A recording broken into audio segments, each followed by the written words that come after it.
Okay, everyone, welcome to Brothers and Boss Battles, a video game showdown. Today we'll be doing our Brodown episode, where Donkey Kong Country, Celeste, and Mega Man 2 will go up against each other.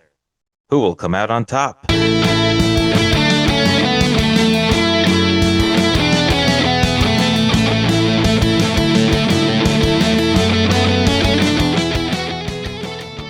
All right, in this Brodown episode, we will have that courtroom style debate where each of us defends the game we chose for this genre while attacking the other two. Based on the arguments throughout the episode, we will rank the games individually to come up with a consensus and declare a winner.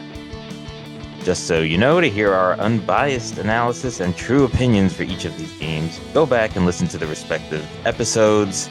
We handled them one by one in the prior 3 episodes. So, all right, I'm Anthony, and my brothers Pete and Tom are here, and we have each chosen one of these games. And we'll just go around the horn and say what we're doing, just so we all know, and then get started. I, Anthony, will be defending Donkey Kong Country. Tom, will be defending Mega Man 2. And that leaves me with Celeste. Oh, hello, Pete. me. All right, let's have a good bro down. A good clean bro down. So I will start, I suppose. I one of the best things about Donkey Kong Country is how it kind of launched and had a great effect on the gaming world to have Donkey Kong go from what he was in the original arcade game to now this side scroller which this game started and spanned several other games, both in the Donkey Kong Country series itself, then with Donkey Kong 64, all the way to the Nintendo Switch 2's Donkey Kong Bonanza. So, I mean, Celeste has not done that. And Mega Man 2, while, another iconic character, did not launch Mega Man's career. I think that could be debated, and that's why we're here.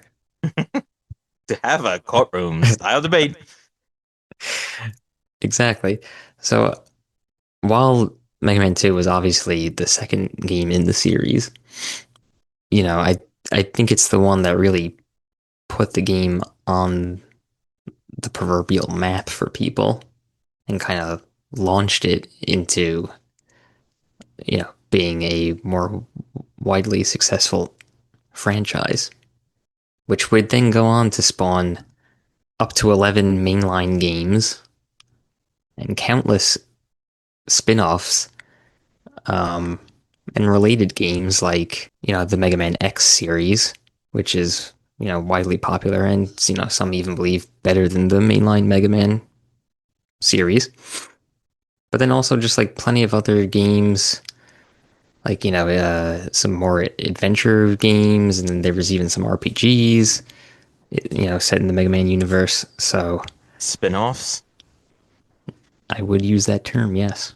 But spin-offs, but then also like not just one-off spin-offs. Like entire series of spin-offs.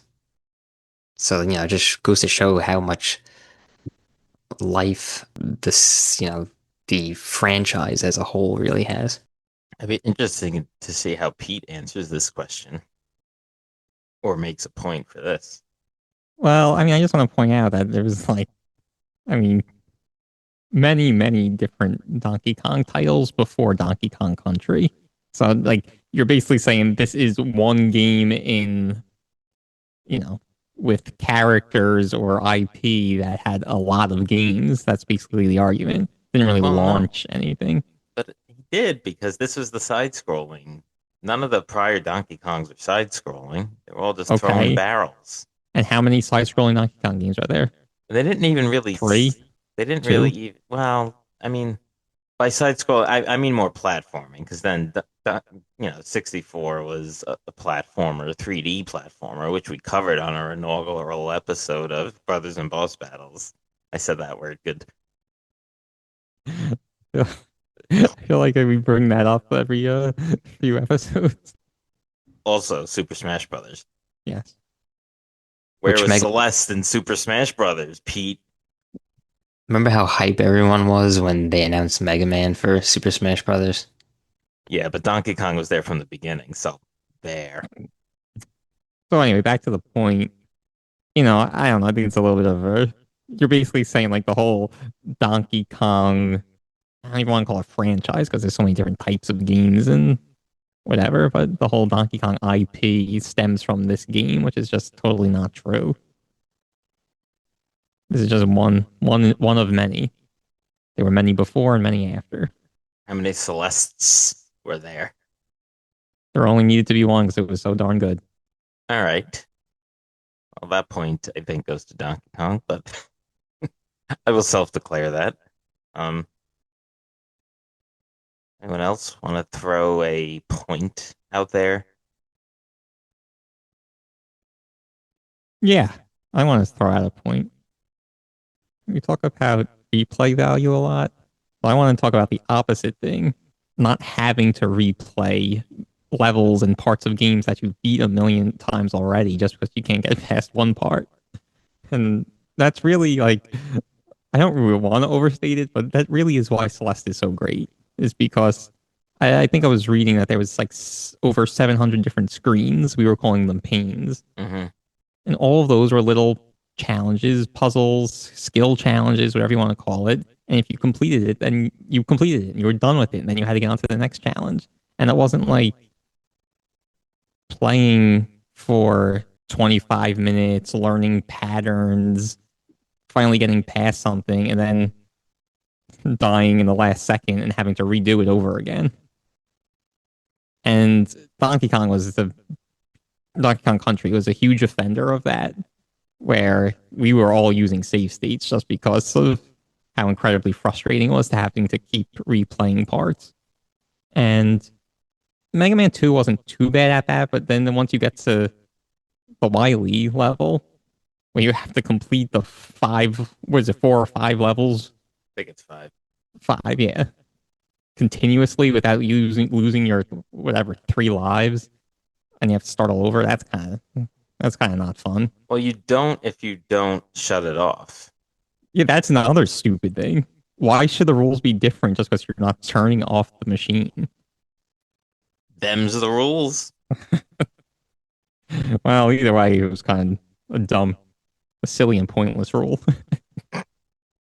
I mean, what I'll say about Donkey Kong. Oh, go ahead, Tom.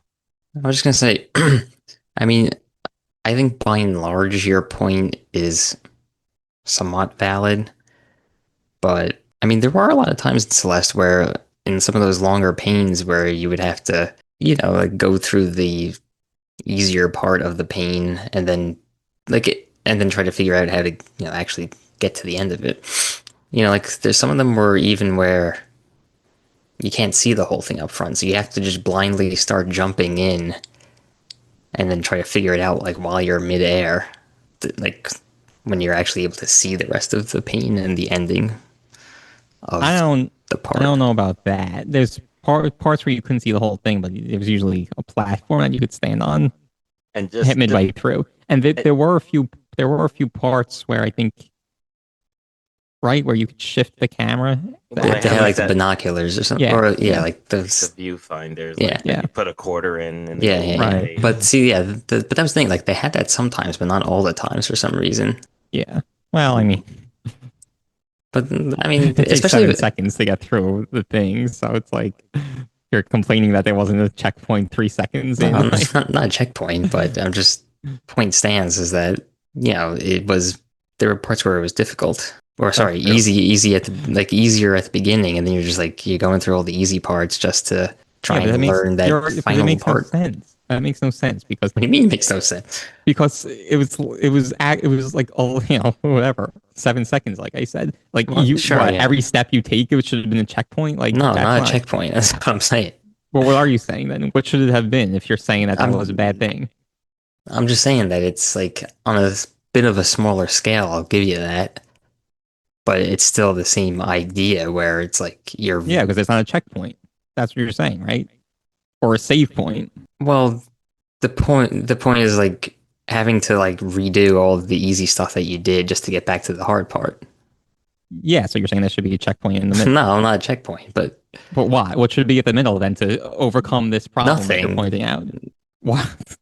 So then you're saying it wasn't a problem. Is that what you're saying? Or should there be something there to overcome the problem? Not a problem, but it's just, I mean, it's it's similar to the issue that It's you're trying to point out with the other That's games, just on a absolutely not smaller true. scale. Every game ever has that issue unless there's a checkpoint or a save point after every step you take or after every bad guy you get past. That's just not how a game is. But when you have to replay 3 levels and, then it's stupid.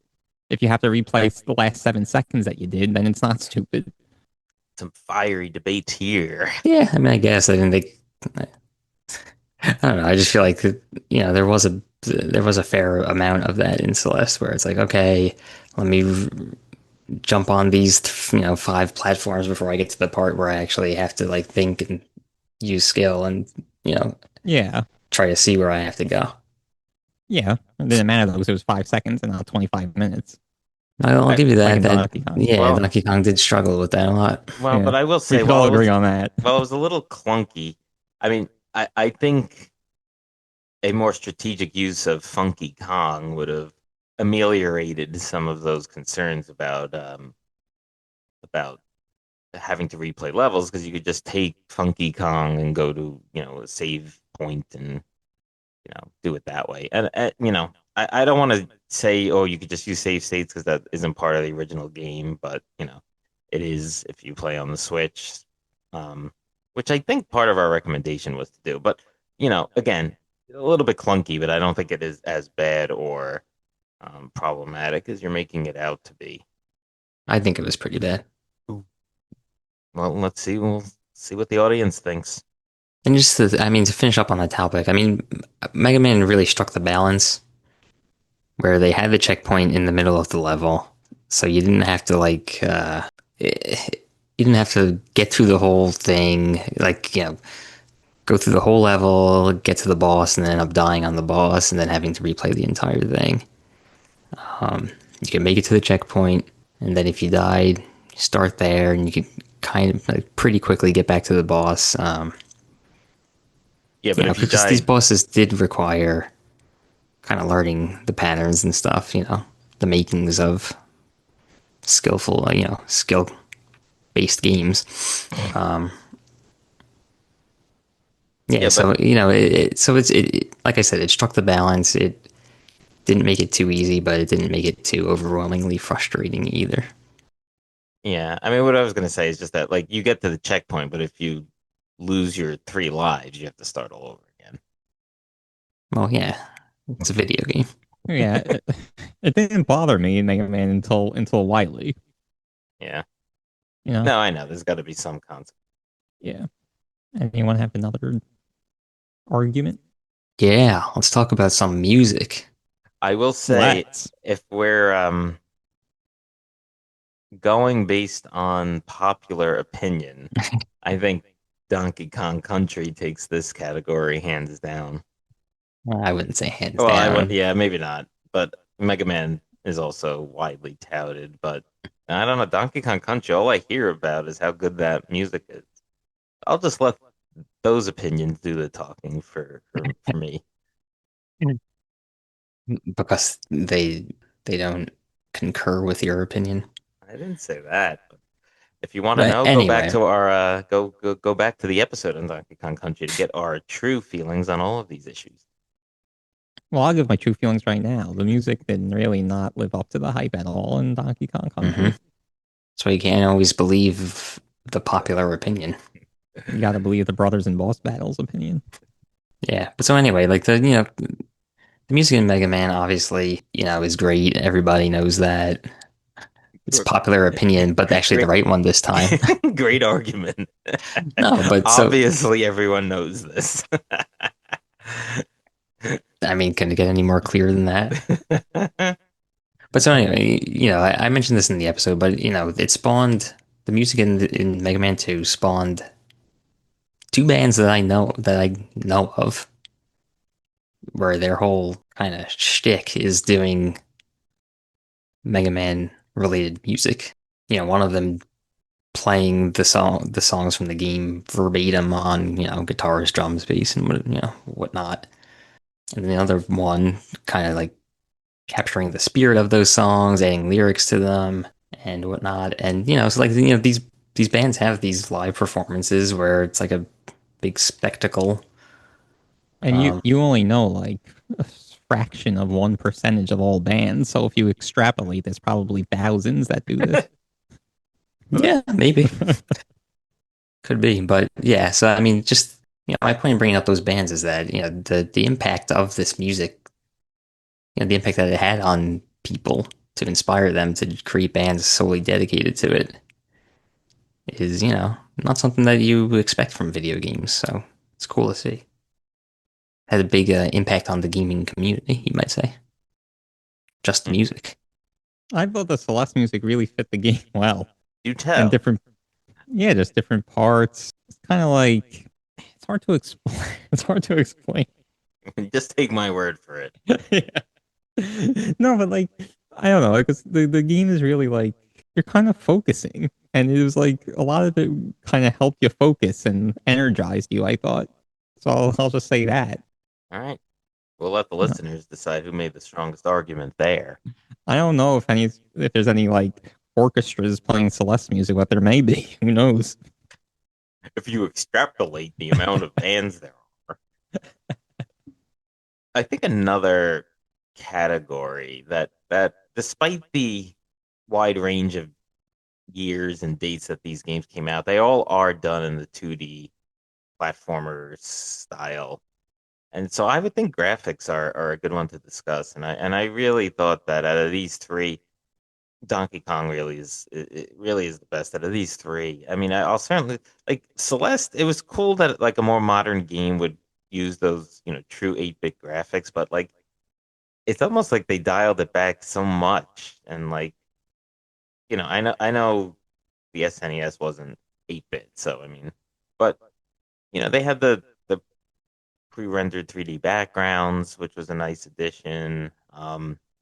Different kind of level designs, and we'll get into that more about the actual gameplay and stuff. But just having you know blistering snow in the snow level, and vibrant trees in the jungle levels, Well, we and were saying how they weren't really that vibrant, right? And how the game was played very dark, to all of our surprise. So I thought the graphics were nothing to write home about in Donkey Kong, especially when you're considering there's using what, twice as many bits. mm, Yeah. Yeah, it's double the bits. I mean, then you look at Mega Man 2, which came out, I think, a good what, maybe 6 years earlier. Yeah, and what it was able to do with just, those NES, hardware, I think it was pretty impressive. I mean, you have all the different sprites for the characters, all the different variety of enemies. And then, Mega Man, obviously, based on whatever power he's using, switching, uh, his color on the fly. I mean, those colors were quite vibrant. Some of them, I would say. So, and then you have things the gray like of Cutman was very bright, vibrant, or Bubble Man. I yeah, forget yeah. who. I mean, he was green, uh, but even just like Very some dull of green. the sure, but some of the levels they had like waterfalls and stuff like that, which was I don't know. I thought impressive anyway for those days to have that kind of like scenery and background art. Yeah, so on Celeste, and I kind of agree with you that they almost dialed it back too much. But I'll say a few things, right? The original version of Celeste was made on the Pico 8, it was called. So, and that the whole idea behind that was to, focus on the gameplay and, creativity of the gameplay and not focus on the technologically the best graphics or anything like that. So, we're going to kind of talk about, I think, more areas of gameplay coming up soon. And that's where they emphasized it. So they intentionally cut back on the graphics. And the second thing I'll say, a lot of times when we talk about graphics, we don't talk about the speed of the game. And I think they all did pretty well, the three games that we're discussing, but Celeste really required the precise movements and timings, and like, I just thought it was very fluid and swift graphically. Yeah, I mean, I want to go back to the levels in Donkey Kong just for the now more for the gameplay and just how there really was a variety there as far as the different types of levels you were traversing in this platformer. And with platformers, it's particularly important because you're doing the same thing a lot. So I'd like to add like both in gameplay and stage design, it was good because you had different types of stages. So you had the mine cart, which is like an iconic level, and jungle levels, and then you had the snow levels, and you had the swimming in the water levels. You had gameplay variations where you were, sometimes it would go dark, and you'd have to find a light source, or your conveyor belt, floating conveyor belt that you were on that you needed to traverse the level would run out of energy, and you needed to get energy sources as you were moving along, and like that added to the challenge of the gameplay, but also created a unique experience. So, I mean, I thought that was, a highlight of Donkey Kong as opposed to the other two games. Mega Man, you are getting a lot of different moves. So, I mean, there's a cool element there, but you're kind of doing the same thing. You're just jumping and gunning a lot. Um, and Celeste, Yeah, you but I have a few mean, moves. well, I was just gonna interject for a moment. I mean, yeah, the premise of the game is jumping and shooting. Um, for this, 1998. I mean, sorry, 1988 Nintendo game. Um, but they did a good job of varying the levels. You got a lot of different kinds of enemies, different enemies in each level.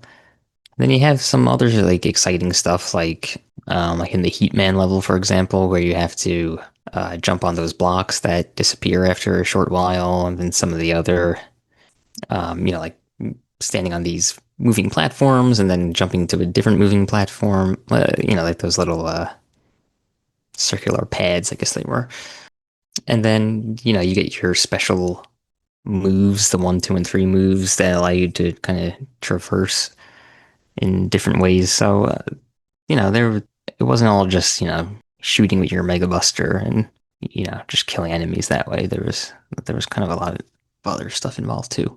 Yeah, so I guess the point is variety of setting as well as gameplay. So we'll start with the setting first for Celeste. Yeah, there was a lot of darker type of levels, I'd say. But then there's also when you're outdoors more with like in particular, I'm thinking about the level with the wind, and we'll talk about that more in a second. But then also I thought it was really cool when you were in the hotel. Right, that was a kind of a clever way to get a new setting in there, and then you had to clean up Oshiro's mess and stuff. So, there's variety there too. Um, then talking more on the gameplay side, and we discussed this in the episode where kind of each chapter added a different element, that added to the puzzle aspect of the game. So there was that kind of like that, I call it that cosmic, those cosmic blocks that you could like dash through, and basically you would dash through in the same direction. You had no control. But there was the wind that could either push you back or propel you depending on which way it was blowing, and it would kind of gust on and off. And there was the blocks that you could hold on to, and they would move, and you could control them. So every chapter added new elements as well. Until the end where you get the double dash. So there was a ton of variety in Celeste. Yeah, I mean, I guess there was variety in some of the gameplay of your own character, but I just feel like the surroundings are relatively the same. Whereas in Donkey Kong Country, they were not. There's no hotels in Donkey Kong Country. So I want to talk a little bit more. I guess it's more gameplay related, I guess, but I made an earlier argument about not having to replay things, but now I do want to talk about having to and wanting to replay things, replay value. So Celeste does a really great job. So there's the kind of collectible aspect of the strawberries. And in my opinion, this is my opinion. Hopefully the audience agrees, but this is the type of collectible that adds replay value, where it's very challenging at first, and you're probably not gonna get a lot of them on your first playthrough, but then you're gonna want to go back, and it's almost like it's like a brand new part of the game because this, to get many of the strawberries in many of the levels, kind of you had to go to a path or figure something out, basically a puzzle that you didn't necessarily have to do to advance the game. So maybe you only had to complete one puzzle to advance, but now there's another puzzle there to get that strawberry. So it's pretty much a brand new game. It's almost like an extra level to get that strawberry. Or not level, but screen. So there's that. And then there's also the B sides and the C sides. So those actually are different levels. So they've made more challenging versions of the levels that you played. So that's just brand new content, which is really fantastic that your games do not have. Maybe it doesn't have it directly, but Donkey Kong Country, we pointed out in the episode, you could beat that game with 39%. So there's a lot to collect there, and that adds to the replay value of the episode. Listen to this episode multiple times, but I meant replay episode. Replay value of the game. There's this is reminding me of what? This reminds me of camel spit milkshake. Oh, which was our second episode of when we discussed Banjo-Kazooie. Anyway, so there's a lot of things to collect. There's the golden various helper animals. There's the spelling out Kong in each level. Those were fun to collect, yes. And various other collectibles as well. Yeah. So yeah, and then you have Mega Man 2, which doesn't waste your time on all these meaningless collectibles, and it just kind of, it provides replay value in a more meaningful way by letting you choose the order of the robot masters. You can switch that up every time you play.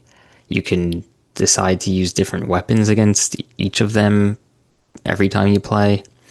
You can do a run where you're just using the Mega Buster to really test your skills. Now that's meaningful replay value there. How is it more meaningful than new content, new puzzles? Yeah, you got to kind of be very disciplined to say, I'm going to replay this and give it value in Mega Man. Yeah, this time I'm going to switch up the Robot Master order. I don't even remember what I did the first time. All right, with that, we will go to answers to last week's mid-episode filler question and be right back.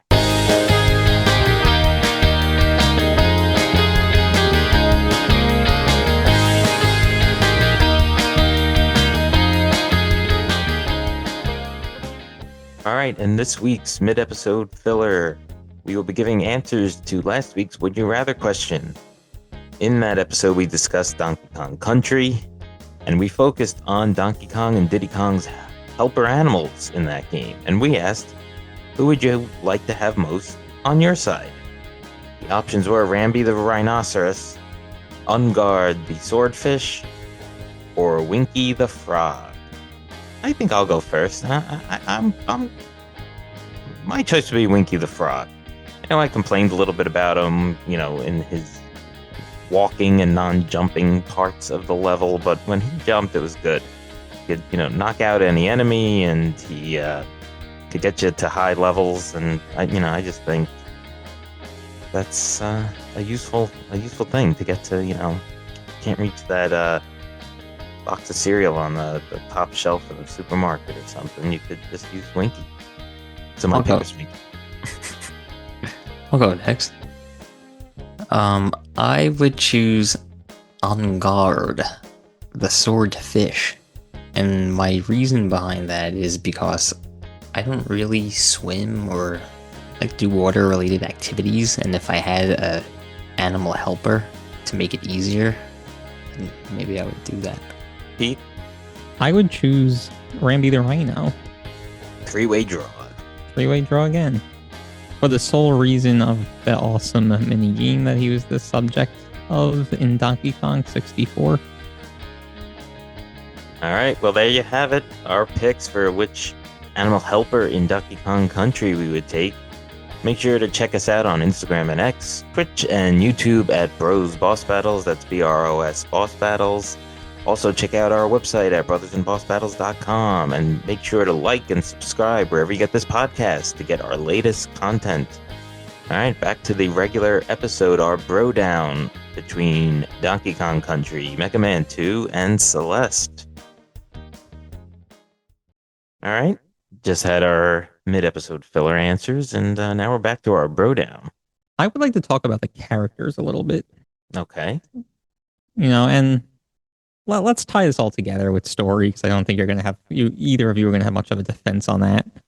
Ooh. But in Celeste, there are like themes where Madeline, the main protagonist, is dealing with anxiety, depression, and overcoming that, and like sort of her internal battle line. She meets friends along the way, and I really like Mr. Oshiro. And I thought he was really cool, and how he, spoiler alert, ended up, he had the hotel, and he was depressed that it didn't do well, and he ended up, well, I won't spoil it. Mm-hmm. So, there's not a ton of characters there, but I thought they were really cool. And then the story, or at least the themes, was something. And everybody knows that a good story enhances a video game. I know that more than anybody. The irony. So, but to that point, though, it wasn't like this long, drawn-out story that was complicated, but there was things there that, made you interested in the characters. And made you think. I know, yeah. No, that was a different game. Oh. That was Soma, I think. That I very well superbly defended. I know, and you're going to be talking about Donkey Kong and Diddy Kong, and yes, how they're iconic and all that. They stuff, are iconic. They complement each other. They're different, but they're pulling in the same direction. But they're great compliments for each other. And King K. Rool is a great villain antagonist. No, but he is over the decades. But if you just look at the game, like, there's no personality in these characters. Donkey Kong and Diddy Kong have no personality in that game. Really? They're dancing. They're tagging each other in and out. I don't know. Jumping on heads. But they do have they do have a lot of pizzazz to them, I feel. I mean, it's I said personality. Yeah. I mean, look, the story is, they're apes and they're trying to get their bananas. So that's the story. Spoiler alert.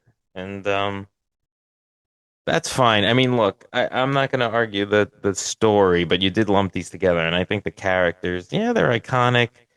I don't know. They're just fun to use. They're two, buddies going out on an adventure. I think that makes for any sort of good media or entertainment. Like Harold and Kumar. Aren't they nephew and uncle? But they're buddies regardless. I mean, that's true. Look, I mean, it was, in the early days of gaming, 1988, going all the way back, characters with personality and, themes of depression and self-discovery and, anxiety and things like that. That stuff wasn't in games back then. Does Mega Man have personality now, even though? I don't know. I just feel like for the main character of a very popular video game franchise, he doesn't really have much personality. Well, I mean, he's a robot, so that's... It's more like a cyborg, though, no? Or is he full robot? I guess Dr. Light made him, right? Yeah. So he's a robot, so, Okay, fair enough. Yeah, but then still, also, look at him. C-3PO has a lot of personality. Play, okay, I mean, this is the silly discussion. Talking about, fictional robots. But, I mean, go ahead and play Marvel vs. Capcom and see. Mega Man Legends. Sure. But, so Mega Man, which, I didn't mention earlier, but he was also featured in, another crossover game not just Super Smash Brothers, but also Marvel vs. Capcom. And you play him there, and you can really see his personality coming out. But yeah, I mean that wasn't the focus of games back in 1988. So while I understand your argument for and reason for bringing it up, I don't really know that it's applicable in this courtroom style debate. There you have it. And the character in Celeste, I mean, is somewhat just sort of generic. So maybe Celeste wins on story, but I think Mega Man and Donkey Kong certainly take the cake on character. Yeah, I don't know. I mean, Donkey Kong, like all the bosses were so like in Donkey Kong Country were like They were pretty so boring, yeah. yeah, just Except for Just, King K. Rool. just yeah, except for King unremarkable. K. Rool. Yeah, Yeah, unremarkable is kind of like giving too much credit, I think, for the yeah, bosses. yeah. Meanwhile, in Mega Man 2, you fight an alien. I mean, how cool is that? It was quite the curveball. Yeah, Yeah, that's Like cool. There's also wasn't there a dragon? yeah. Dragon. in Right. Wily's castle. Yeah. Yeah, and then all the robot masters themselves they had their own unique move sets and play styles, and Weaknesses. yeah, exactly. That's a fair point.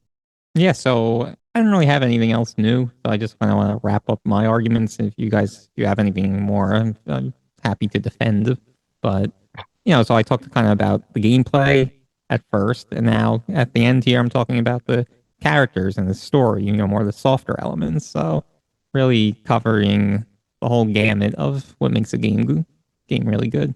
Yeah, I mean, we could wrap up. Donkey Kong Country really is sort of it launched Donkey Kong into this new wave of games that really made him popular because you weren't gonna have Donkey Kong be a popular character if you just kept doing the original Donkey Kong arcade game. So he's become like, maybe behind Mario and Link, like the next most popular character. So, there's that. I mean, the game itself, while clunky at parts, really is fun and allowed players to have hours and hours of fun with it because of little secrets you would learn, like where can I jump down and get a collectible without dying, whereas opposed to jumping off of the stage, and what's the best way to complete it? Should I use Diddy or Donkey Kong? We didn't even mention that gameplay component of the tagging in and out. So there's really a lot there. It represents an era where people didn't have access to 50 games at a time on Game Pass or PlayStation Plus, and you really had to delve into your game that you got and to really get the full enjoyment out of. And I think there's something to be said for that. You got iconic characters, and I think it's should win this Brodown of the 2D platformers. I'll just say as closing remarks for Mega Man 2. I think that in 1988, Mega Man 2 may have quite possibly been the best video game ever created at that point. I think it really had everything that you can expect, or anything that you would want from a game, and then some at that point in gaming history. It had action, platforming, even like some puzzle elements with just and then just like figuring out boss weaknesses and trying new strategies and stuff like that. Yeah, and while it's up against some tough competition today, I think that when really analyzed, with respect to gaming history, I think you can see why Mega Man is so well regarded. All right, there's everyone's final arguments, closing arguments. What we'll do now, we'll let 10 seconds pass after I stop speaking. If you want to just kind of take in what we all said as far as our arguments in this episode and come up with your own conclusion as to who won this courtroom style debate, then you can end the episode now. Hop on our Instagram or X and let us know who won and which game won, or what order you would put these three in as far as 2D platformers are concerned. Um, After that 10 seconds, we will give you our brothers and boss battles ranking for this category and these three games. All right. Thank you for listening. If you're checking out now.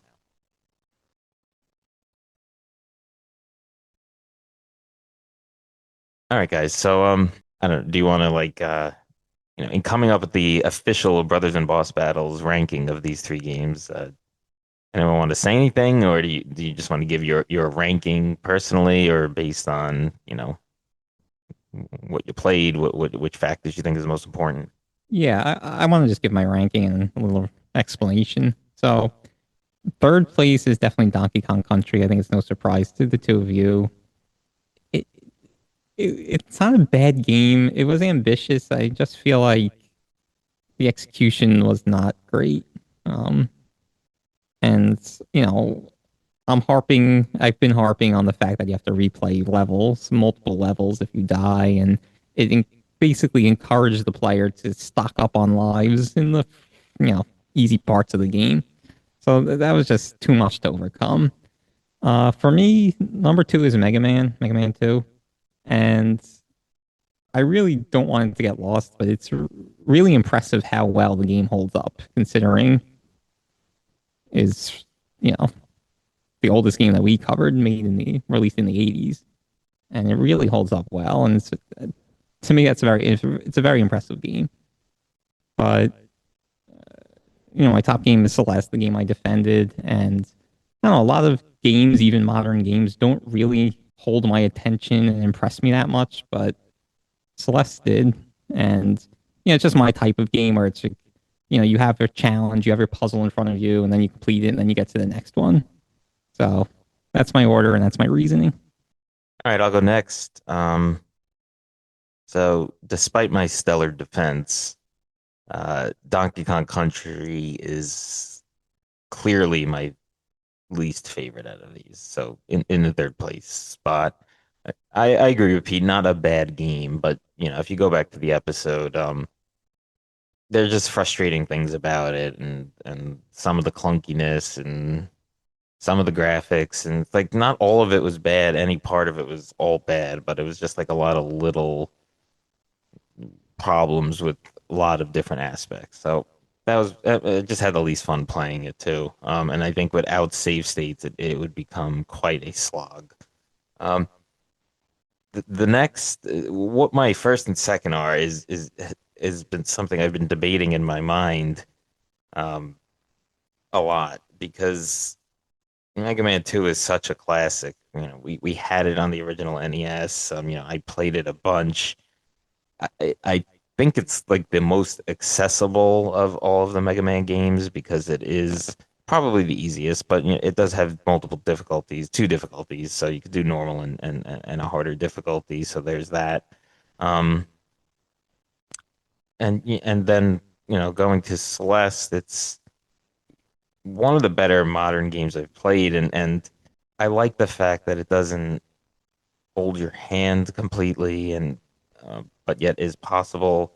How it's uh, just like not just, but a platformer that has a bit of a story, um, and some themes in it. So this one was really tough, but I'm gonna go the opposite in which I people would probably think I would go, and I'm gonna put Mega Man 2 as my second and Celeste as first. Trying to keep the nostalgia at bay and go with the more modern game. I just have fun playing Celeste. It's a kind of game where it's like even if you have 5 minutes, you could like try to beat that one pane or screen that you couldn't beat, and then save, and then you've beaten that one the next time you go. So I just think that's really cool. And it's unique. It's unique in a platform where you're not just sort of jumping. You got this dash move. You have all of these little, helping mechanisms throughout each particular type of level that you need to utilize. So it's just really unique but familiar and very good. So that's my order. Celeste 1, Mega Man 2, 2, and Donkey Kong Country 3. Tom? Yeah, so like you guys, I will also be putting Donkey Kong Country in the number three spot. Um, yeah, I mean similar reasons. I think I had more fun with the game than you guys did, but um, I mean, the other two were just so much fun. So, you know, and you know, there are legitimate problems with the game too. So, so it goes in the third spot. And yeah, this was also a tricky ranking for me too, between Celeste and Mega Man 2.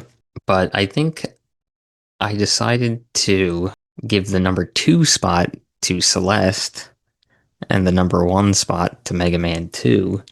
And the main reason for that is because, and it's something that I kind of alluded to in the courtroom style debate that we just had, but yeah, I think that Mega Man 2 was a better game in 1988 than Celeste was in 2018. And so I think, you know, when you view these games during the time in which they were released, I think that Mega Man 2 was by far the superior game and the bigger technical achievement, and not just, you know, from a technical perspective, but also just from, like, you know, a game design perspective and, you know, gameplay perspective as well. So that's why I decided to go with that as my number 1.